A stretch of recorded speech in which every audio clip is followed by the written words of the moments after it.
Hello അസ്സലാമു അലൈക്കും എല്ലാവർക്കും പുതിയൊരു വീഡിയോയിലേക്ക് സ്വാഗതം. ഒരു കപ്പ് റവയൊക്കെ ഉണ്ടെങ്കിൽ വളരെ എളുപ്പത്തിൽ ചെയ്തെടുക്കാൻ പറ്റിയിട്ടുള്ള നല്ലൊരു അടിപൊളി കേക്കിൻ്റെ റെസിപ്പി ആയിട്ടാണ് ഇന്ന് വന്നിട്ടുള്ളത്. ഈ ഒരു കേക്ക് തയ്യാറാക്കാനായിട്ട് ഓവനോ ബീറ്ററോ ഒന്നും ആവശ്യമില്ല കേട്ടോ. മിക്സിയുടെ ജാറിൽ തന്നെ നമുക്കിത് തയ്യാറാക്കിയെടുക്കാൻ പറ്റും.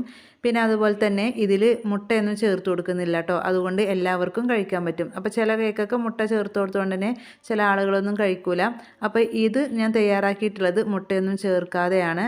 എന്നാലും നല്ല സോഫ്റ്റാണ്, അതുപോലെ തന്നെ നല്ല ടേസ്റ്റുമാണ് കേട്ടോ.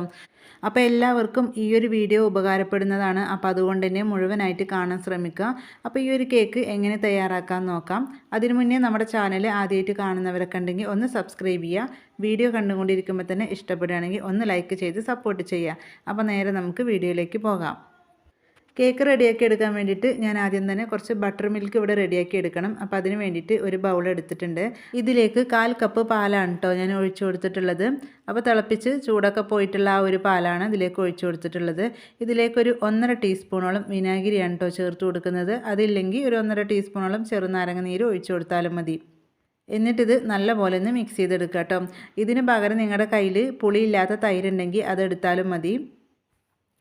വിനാഗിരി ചേർത്ത് കൊടുത്തിട്ട് നല്ലപോലെ ഇളക്കി യോജിപ്പിച്ചതിന് ശേഷം ഇതൊരു 10 മിനിറ്റ് നേരം നമുക്ക് മാറ്റി വെക്കാം കേട്ടോ. അപ്പോഴേക്കും ഇത് റെഡിയായിട്ട് കിട്ടും. അപ്പം ഞാൻ നേരത്തെ പറഞ്ഞ പോലെ തന്നെ പുളിയില്ലാത്ത തൈരുണ്ടെങ്കിൽ ഒരു 1/4 കപ്പ് ചേർത്ത് കൊടുത്താൽ മതി കേട്ടോ. ഇതുപോലെ റെഡിയാക്കി എടുക്കേണ്ട ആവശ്യമില്ല. അപ്പം നമുക്ക് ഇതിവിടെ അടച്ചു വെക്കാം. ഇനി കേക്കിന് ആവശ്യമായിട്ടുള്ള റവയൊന്ന് പൊടിച്ചെടുക്കണം. അപ്പോൾ അതിന് വേണ്ടിയിട്ട് ഒരു കപ്പ് റവയാണ് കേട്ടോ എടുത്തിട്ടുള്ളത്. റവ വറുത്തതോ വറുക്കാത്തതോ ഏതാണെങ്കിലും കുഴപ്പമില്ല. അപ്പോൾ അതൊരു മിക്സിയുടെ ജാറിലേക്ക് ഇട്ട് കൊടുത്തിട്ടുണ്ട്. അപ്പം നിങ്ങളുടെ കയ്യിൽ കപ്പില്ലെങ്കിൽ ഗ്ലാസിൻ്റെ അളവിനാണെങ്കിലും കുഴപ്പമില്ല കേട്ടോ. ഇനി നമ്മൾ റവ എടുത്തിട്ടുള്ള ആ ഒരു കപ്പിന് 1/4 കപ്പോളം പഞ്ചസാരയാണ് കേട്ടോ ചേർത്ത് കൊടുക്കുന്നത്. പഞ്ചസാരയും റവയും ഇതുപോലെ ഒരുമിച്ചിട്ട് പൊടിച്ചെടുക്കാൻ കേട്ടോ ഏറ്റവും നല്ലത്. അപ്പോൾ റവ നല്ല പോലെ ഒന്ന് നമുക്ക് പൊടിഞ്ഞ് കിട്ടും. പിന്നെ ഇതുപോലെ നമ്മൾ പൊടിച്ച് തയ്യാറാക്കുമ്പോഴാണ് കേക്ക് നല്ലപോലെ സോഫ്റ്റായിട്ട് കിട്ടുന്നത്. പൊടിക്കാതെ വേണമെങ്കിലും തയ്യാറാക്കാം, പക്ഷേ ഏറ്റവും നല്ലത് ഇതുപോലെ പൊടിച്ച് തയ്യാറാക്കുമ്പോഴാണ് കേട്ടോ. ഇപ്പോൾ അത് നല്ലപോലെ പൊടിച്ചെടുത്തിട്ടുണ്ട് കേട്ടോ. നിങ്ങൾക്ക് കാണുമ്പോൾ തന്നെ അറിയാം അത്യാവശ്യം ഫൈനായിട്ട് തന്നെ പൊടിഞ്ഞ് കിട്ടിയിട്ടുണ്ട്. അപ്പോൾ ഇങ്ങനെ പൊടിഞ്ഞ് കിട്ടാൻ വേണ്ടിയിട്ടാണ് നമ്മൾ റവയുടെ കൂടെ പഞ്ചസാരയും കൂടെ ചേർത്ത് പൊടിച്ചെടുക്കുന്നത് കേട്ടോ. ഇനി നമുക്കിതിവിടെ മാറ്റി വെക്കാം. അടുത്തതായിട്ട് ഞാനിവിടെ ഒരു ബൗൾ എടുത്തിട്ടുണ്ട്. ഇതിലേക്ക് ഒരു 1/4 കപ്പോളം ഓയിലാണ് കേട്ടോ ഒഴിച്ചു കൊടുക്കുന്നത്. ഓയിലിന് പകരം നിങ്ങൾക്ക് ബട്ടർ വേണമെങ്കിലും ചേർത്ത് കൊടുക്കുക. അപ്പോൾ ഞാനിവിടെ ഒരു 1/4 കപ്പോളം സൺഫ്ലവർ ഓയിലാണ് ഒഴിച്ചു കൊടുക്കുന്നത്.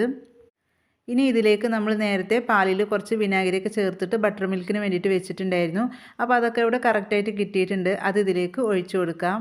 നമ്മളിതിൽ മുട്ട ചേർത്ത് കൊടുക്കുന്നില്ല, അതുകൊണ്ടാണ് കേട്ടോ ഇതേ രീതിയിൽ തയ്യാറാക്കി എടുക്കുന്നത്. അപ്പോൾ ഇത് ഒഴിച്ചു കൊടുത്തതിന് ശേഷം ഒരു സ്പൂണോ അല്ലെങ്കിൽ ഒരു വിസ്കോ വെച്ചിട്ട് നല്ലപോലെ ഒന്ന് യോജിപ്പിച്ചെടുക്കണം കേട്ടോ. അതായത് നമ്മൾ ഒഴിച്ചു കൊടുക്കുന്ന സമയത്ത് ഈ ഒരു ബട്ടർ മിൽക്കും ഓയിലും സെപ്പറേറ്റ് ആയിട്ട് നിൽക്കുന്നത് നിങ്ങൾക്ക് കാണാം. അത് രണ്ടും കൂടെ നല്ല രീതിയിൽ തന്നെ ഒന്ന് യോജിപ്പിച്ചെടുക്കണം. ഏകദേശം ഒരു 2 മിനിറ്റോളം ഇതേപോലെ ഒന്ന് ഇളക്കി കൊടുക്കാം കേട്ടോ. അപ്പോഴുള്ളത് നല്ല രീതിയിലൊന്ന് യോജിച്ച് വരുള്ളൂ. ഇനി ഈ ഒരു ബട്ടർ മിൽക്കിന് പകരം തൈരാണ് ഒഴിച്ചു കൊടുക്കുന്നതെങ്കിലും ഇതേപോലെ തന്നെ നല്ല രീതിയിലൊന്ന് മിക്സ് ചെയ്യണം കേട്ടോ. അപ്പോൾ അതിൻ്റെ ആ ഒരു കട്ടകളൊക്കെ നല്ലപോലെ ഒന്ന് ഉടഞ്ഞിട്ട് നമ്മൾ ഈ ഒരു ഓയിലിലേക്ക് നല്ല യോജിച്ച് വരണം. ഇപ്പോൾ അതാ നല്ലപോലെ യോജിച്ച് വന്നിട്ടുണ്ട്. ഇനി ഇതിലേക്ക് നമ്മൾ നേരത്തെ പൊടിച്ച് വെച്ചിട്ടുണ്ടായിരുന്ന ആ ഒരു പഞ്ചസാരയും റവയും ഉണ്ടല്ലോ, അത് മുഴുവനായിട്ടും ഇട്ട് കൊടുത്തിട്ടുണ്ട്. ഈ ഒരു റവ പൊടിച്ചു കൊടുത്തതിൻ്റെ കൂടെ തന്നെ ഞാനൊരു 1/4 കപ്പോളം മൈദയും കൂടി ചേർത്ത് കൊടുക്കുന്നുണ്ട് കേട്ടോ. ഇത് റവ വെച്ചിട്ടുള്ളൊരു കേക്കാണ്. അപ്പോൾ കുറച്ചൊന്ന് സോഫ്റ്റ് ആയിട്ട് കിട്ടാൻ വേണ്ടിയിട്ട് നമ്മൾ ഇതേപോലെ ഒരു 1/4 കപ്പ് മൈദ ചേർത്ത് കൊടുക്കണം. മൈദക്ക് പകരം ഗോതമ്പ് പൊടിയാണെങ്കിലും കുഴപ്പമില്ല. എന്നാലും നമ്മൾ മൈദ ചേർത്തിട്ട് തയ്യാറാക്കുമ്പോഴാണ് കേട്ടോ കേക്കിൻ്റെ ഒരു പ്രത്യേക ടേസ്റ്റ് കിട്ടുന്നത്. ഇനി ഇതിലേക്ക് ഒരു 1/4 ടീസ്പൂണിൻ്റെ താഴെയിട്ട് ഉപ്പ് ചേർത്ത് കൊടുക്കുന്നുണ്ട്. അപ്പോൾ കേക്കിൻ്റെ ആ ഒരു മധുരം ഒന്ന് ബാലൻസ് ചെയ്യാൻ വേണ്ടിയിട്ടാണ് ഇതുപോലെ കുറച്ച് ഉപ്പ് ചേർത്ത് കൊടുക്കുന്നത് കേട്ടോ. ഒരുപാടൊന്നും ചേർത്ത് കൊടുക്കരുത്. 1/4 ടീസ്പൂണിൻ്റെ താഴെയായിട്ട് ചേർത്ത് കൊടുത്താൽ മതി. ഇനി ഇതിലേക്ക് ഒരു 1/4 കപ്പോളം പാലാണ് ഒഴിച്ചു കൊടുക്കുന്നത്. അപ്പോൾ ഈ ഒഴിച്ചു കൊടുക്കുന്ന പാല് നല്ലപോലെ തിളപ്പിച്ചതിൻ്റെ ശേഷം അത് നല്ല തണുത്തിട്ടാണ് കേട്ടോ ഒഴിച്ചു കൊടുക്കുന്നത്. അപ്പോൾ ഒരു 1/4 കപ്പിന്ന് പകുതിയാണ് ഞാൻ ആദ്യം ഒഴിച്ചു കൊടുത്തിട്ടുള്ളത്. എന്നിട്ട് ഇതുപോലെ ഒരു വിസ്ക് വെച്ചിട്ടൊന്ന് മിക്സ് ചെയ്തെടുക്കുന്നുണ്ട്. ഇനി ബാക്കിയുള്ളത് നമുക്ക് ഒഴിച്ചു കൊടുക്കാം കേട്ടോ. നമ്മൾ ഫുള്ളായിട്ട് ഒഴിച്ചു കൊടുത്തിട്ട് മിക്സ് ചെയ്തെടുക്കുന്ന സമയത്ത് ഇത് കുറച്ച് ലൂസായിട്ടായിരിക്കും കേട്ടോ കിട്ടുന്നത്. അപ്പോൾ അത് കുഴപ്പമില്ല. ഇത് നമ്മളൊരു 10-15 മിനിറ്റ് നേരം ഒന്ന് റെസ്റ്റ് ചെയ്യാൻ വേണ്ടിയിട്ട് വെക്കുന്നുണ്ട്. അപ്പോഴേക്കും ഇത് കറക്റ്റായിട്ട് കിട്ടും. അപ്പോൾ നമ്മൾ റവ എടുത്തിട്ടുള്ള അതേ കപ്പിന് തന്നെയാണ് 1/4 കപ്പോളം പാൽ ഒഴിച്ചു കൊടുത്തിട്ടുള്ളത്. നമ്മൾ 1 കപ്പ് റവ വെച്ചിട്ട് കേക്ക് തയ്യാറാക്കുകയാണെങ്കിൽ 1/4 കപ്പ് സൺഫ്ലവർ ഓയിലും 1/4 കപ്പ് ബട്ടർ മിൽക്കും 3/4 കപ്പ് പാലും പാടെ ഉണ്ടെങ്കിൽ കറക്റ്റ് അളവാണ്. നമ്മൾ എടുക്കുന്ന സാധനങ്ങളെല്ലാം തന്നെ കറക്റ്റ് അളവിന് എടുക്കുക കേട്ടോ. അതാണ് ഞാൻ നേരത്തെ പറഞ്ഞത്. കപ്പില്ലെങ്കിൽ ഗ്ലാസ് ആണെങ്കിലും കുഴപ്പമില്ല. എടുക്കുന്നതെല്ലാം കറക്റ്റ് അളവിന് എടുത്തിട്ടുണ്ടെങ്കിൽ പെർഫെക്റ്റ് ആയിട്ട് നമുക്ക് കേക്ക് റെഡിയാക്കി എടുക്കാൻ പറ്റും. ഇപ്പോൾ അത് നല്ല രീതിയിലൊന്ന് മിക്സ് ചെയ്ത് എടുത്തിട്ടുണ്ട്. നിങ്ങൾക്ക് കാണുമ്പോൾ തന്നെ അറിയാം അത്യാവശ്യം ലൂസായിട്ടാണ് ഈ ഒരു ബാറ്ററി ഇരിക്കുന്നത്. ഇത് നമ്മൾ 15 മിനിറ്റ് നേരം ഒന്ന് റെസ്റ്റ് ചെയ്യാൻ വെക്കുമ്പോൾ ആ ഒരു സമയം കൊണ്ട് റവയൊക്കെ നല്ല പോലെ ഒന്ന് കുതിർന്ന് നമ്മൾ സാധാരണ കേക്കിൻ്റെ ആ ഒരു ബാറ്ററിൻ്റെ ആ ഒരു പരുവത്തിലായിട്ട് കിട്ടും കേട്ടോ. അപ്പോൾ നമ്മൾ ബാറ്റർ ഒന്ന് റെസ്റ്റ് ചെയ്യാൻ വേണ്ടി വെച്ചിട്ടുണ്ട്. അപ്പോൾ ആ ഒരു സമയം കൊണ്ട് നമുക്ക് കേക്ക് ടിന്ന് റെഡിയാക്കി എടുക്കാം. ഞാനിവിടെ സാധാരണ കേക്ക് തയ്യാറാക്കുന്ന ഒരു കേക്ക് ടിന്നിനെ എടുത്തിട്ടുള്ളത്. അപ്പോൾ നിങ്ങളുടെ കയ്യിൽ ഇതുപോലത്തെ ഒരു ടിന്നില്ലെങ്കിൽ സ്റ്റീലിൻ്റെ പാത്രത്തിലാണെങ്കിലും കുഴപ്പമില്ല. ഇനി ഈ ഒരു ടിന്നിൽ 1 ടീസ്പൂണോളം ഓയിൽ ഒഴിച്ചു കൊടുക്കുക കേട്ടോ. എന്നിട്ട് എല്ലാ വശത്തും സ്പ്രെഡ് ചെയ്ത് കൊടുക്കുക. അപ്പോൾ ഓയിൽ എല്ലാ വശത്തും സ്പ്രെഡ് ചെയ്തതിന് ശേഷം ഇതിൽ ബട്ടർ പേപ്പർ വെച്ച് കൊടുക്കുക. അപ്പോൾ ഇത് എല്ലാവർക്കും അറിയുന്നതാണ്, എന്നാലും ജസ്റ്റ് ഒന്ന് കാണിച്ചു തന്നെ ഉള്ളൂ കേട്ടോ. ബട്ടർ പേപ്പർ വെച്ച് കൊടുത്തിട്ട് അതിൻ്റെ മുകളിലും ജസ്റ്റ് ഒന്ന് ഓയിലൊന്ന് സ്പ്രെഡ് ചെയ്ത് കൊടുക്കുക. ഇനി ഇതുപോലെ ബട്ടർ പേപ്പറൊന്നും ഇല്ലെങ്കിൽ ഓയിലൊന്ന് സ്പ്രെഡ് ചെയ്തതിന് ശേഷം കുറച്ച് മൈദപ്പൊടി ഇട്ടിട്ട് ഒന്ന് തട്ടി കൊടുത്താൽ മതി. എന്നാലും കേക്ക് പെട്ടെന്ന് വിട്ട് കിട്ടും.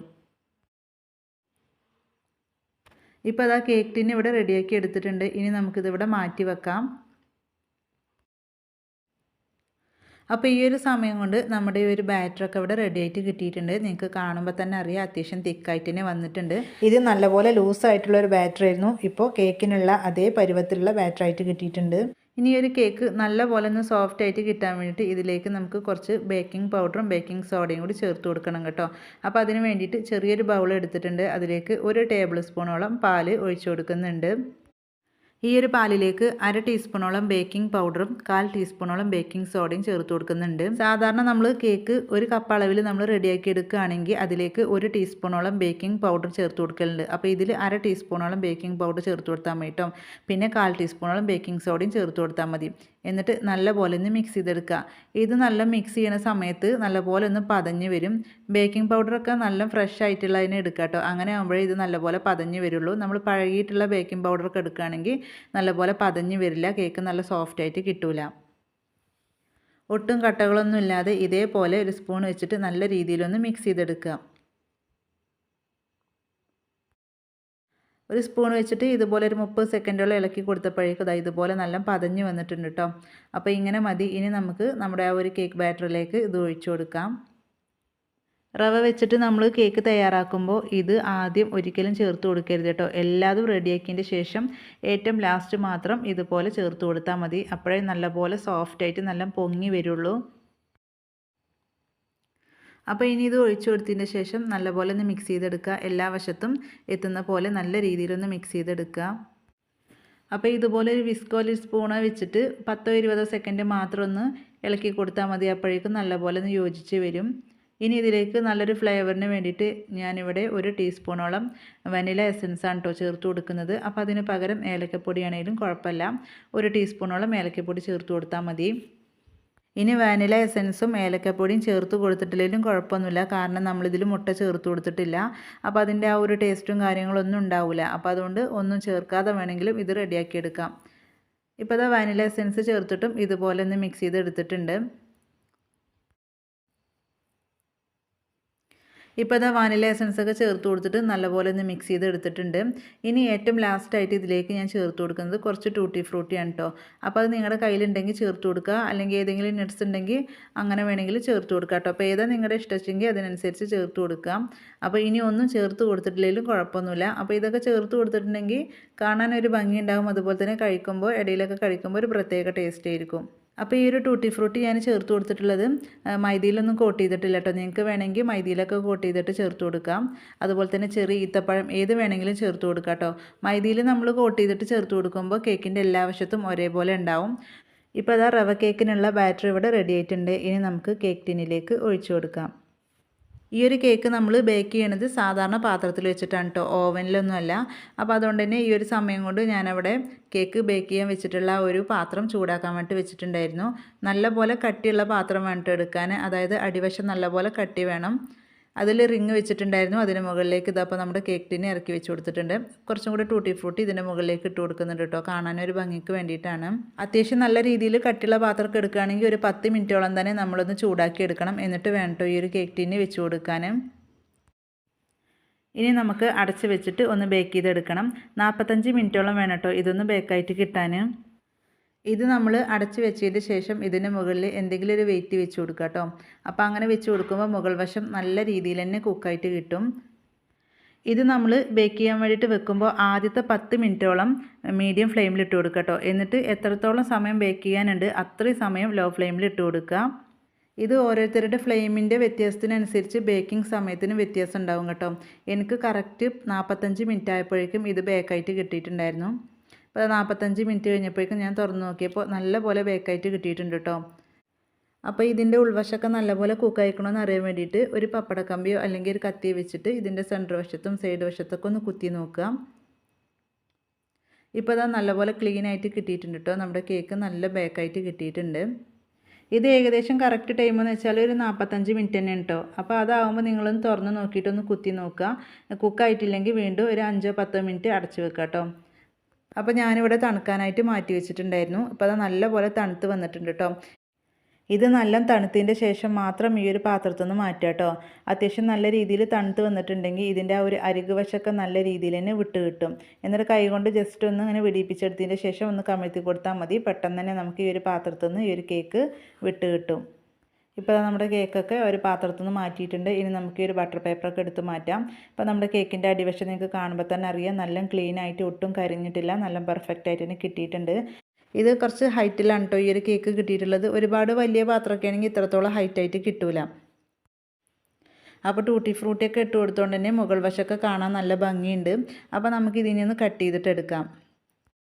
ഈ ഒരു കേക്ക് അത്യാവശ്യം തണുത്ത് വന്നേക്കനെ നമുക്ക് കട്ട് ചെയ്ത് കഴിക്കാം കേട്ടോ. ഒരുപാട് സമയം വെക്കേണ്ട ആവശ്യമൊന്നുമില്ല. അത്യാവശ്യം ഇതിൻ്റെ ചൂട് മാറിയാൽ തന്നെ നമുക്ക് കട്ട് ചെയ്തിട്ട് കഴിക്കാം. വൈകുന്നേരം ചായയുടെ കൂടെ കഴിക്കാൻ പറ്റിയിട്ടുള്ള നല്ല ടേസ്റ്റി ആയിട്ടുള്ള ഒരു കേക്കാണ് കേട്ടോ. പെട്ടെന്ന് നമുക്ക് തയ്യാറാക്കി എടുക്കാനും പറ്റും. അപ്പോൾ കുട്ടികൾക്കൊക്കെ കേക്ക് വേണമെന്ന് പറയുകയാണെങ്കിൽ റവയൊക്കെ ഉണ്ടെങ്കിൽ ഇതുപോലെ പെട്ടെന്ന് റെഡിയാക്കി എടുക്കാൻ പറ്റും കേട്ടോ. ഇത് നല്ലൊരു ഗ്ലേസിങ്ങോട് കൂടിയിട്ടുള്ളൊരു കേക്കാണ് കേട്ടോ. നിങ്ങൾക്ക് കാണുമ്പോൾ തന്നെ അറിയാം. അപ്പോൾ അത് കട്ട് ചെയ്ത് നോക്കുമ്പോൾ കണ്ടോ നല്ല സ്പോഞ്ച് പോലെ ഇരിക്കുന്നുണ്ട്. അപ്പോൾ ഇതുവരെയും റവ കേക്ക് തയ്യാറാക്കാത്തവരും തയ്യാറാക്കി നോക്കിയിട്ട് റെഡിയാവാത്തവരൊക്കെ ഉണ്ടെങ്കിൽ ഇതേ രീതിയിലൊന്ന് തയ്യാറാക്കി നോക്കുക കേട്ടോ. നമ്മൾ എടുക്കുന്ന സാധനങ്ങളൊക്കെ കറക്റ്റ് അളവായിട്ട് എടുത്താൽ തന്നെ നമുക്ക് പെർഫെക്റ്റായിട്ട് കേക്ക് റെഡിയാക്കി എടുക്കാൻ പറ്റും. അപ്പോൾ ഈ ഒരു ക്രിസ്മസിന് പ്ലം കേക്കിൻ്റെ കൂടെ ഈ ഒരു റവ കേക്കും കൂടെ തയ്യാറാക്കി നോക്കൂ, എല്ലാവർക്കും ഇഷ്ടപ്പെടും. അപ്പോൾ ഈ ഒരു സിമ്പിളായിട്ടുള്ള കേക്കിൻ്റെ റെസിപ്പി നിങ്ങൾക്ക് ഇഷ്ടപ്പെട്ടു എന്ന് വിചാരിക്കുന്നു. ഇഷ്ടപ്പെട്ടാൽ ഒന്ന് ലൈക്ക് ചെയ്യുക, നിങ്ങളുടെ അഭിപ്രായങ്ങൾ അറിയിക്കുക, ഫ്രണ്ട്സിനും ഫാമിലിക്കും ഷെയർ ചെയ്ത് സപ്പോർട്ട് ചെയ്യുക.